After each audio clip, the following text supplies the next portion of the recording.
Amanda from Amanda on the Globe. Today I wanted to talk about personal growth.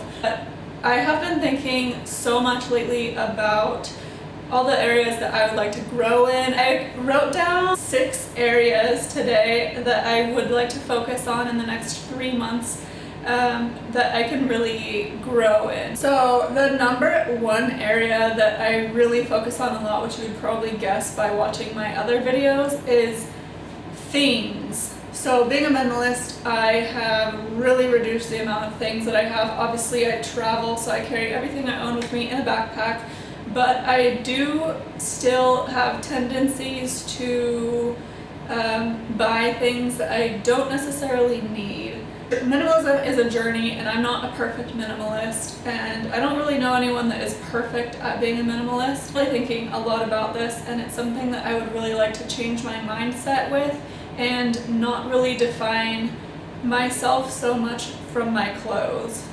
So it's a work in progress. The second thing that I've been working on is my mindset. So I have been applying to do some random little job. I'm having fun working on my writing, and I really love reading.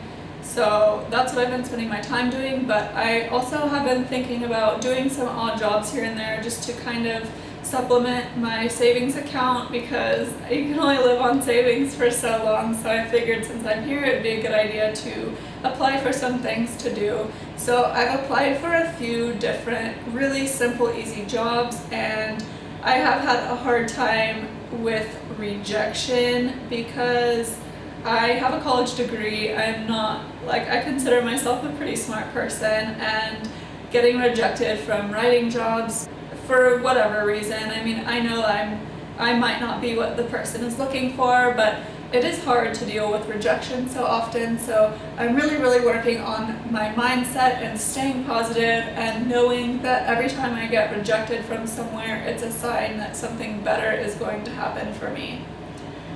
The third thing that I am working on right now is goals. So I do have a vision board that I keep on my computer, a list of goals that I would like to dive into by the end of this year. Having goals that are outside of your comfort zone is so important to me. Doing things like writing for other people. I write a lot for myself. I write on my blog. I am currently working on a book, which is way out of my comfort zone, but I'm really excited about it.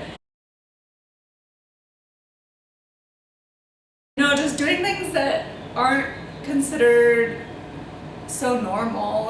I was so tired of living a normal life. I've done that before. I had a 9-to-5 job, and it was so boring. It was terrible. I didn't like it. I can't handle 2 weeks of vacation a year. I want my life to be really great and really exciting and really something that I love doing. And working 9-to-5 for someone else isn't something that I love doing. So yeah, having goals that are completely outside of your comfort zone and things that will just make your life so much better and so great and make you so happy, that is what I am all about.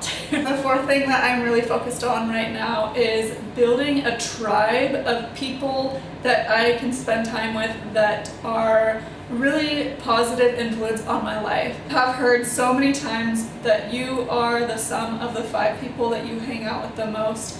And I thought about this a lot. I have to kind of pick and choose the people that I hang out with here, because there are so many different types of people that travel, and I just want to make sure that I am getting in touch with the people that are great people, that are positive influences, that are doing something with their life, that are passionate and driven, and things that I want to be too. Things that I am and things that I want to be surrounded with.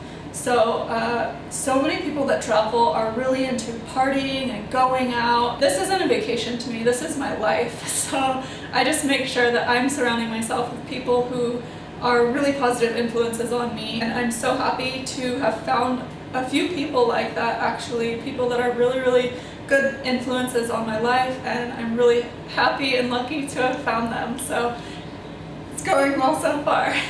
Number 5, this is kind of really vulnerable for me to talk about in a YouTube video that's very public, but basically I grew up in an environment that very much valued physical appearance, and I've grown up my entire life being very focused on physical appearance. Now obviously I focus on being a good person as well. Like I have goals, I have all these things going on, and I want to be the best person that I can be, but I have also focused so much on my physical appearance and making that the best it can be. And I think sometimes it got to be maybe a little bit too much. Like I would focus so much on being skinny and being pretty and having perfect hair and having perfect makeup and blah blah blah. Like I feel like so many people these days are so focused on that, and you know, it can become a negative thing. This is gonna get really controversial.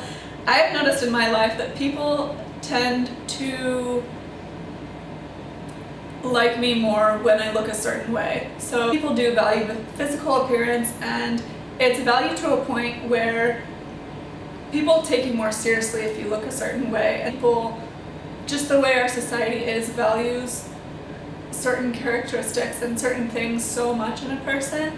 And I'm really starting to question that. I'm really starting to question, like, do I need to be wearing makeup every day? I usually actually don't wear makeup every day unless I'm filming YouTube videos, then I'll wear makeup. But in my everyday life, I've started wearing so much less makeup, and it's been really interesting to notice the way I feel wearing less makeup, because 2 years ago I would never have ever imagined even going to the grocery store without makeup. I felt like I had to wear makeup to be physically presentable. So basically all six of these personal growth situations I could go into so much more detail with, but I am going to keep it shorter.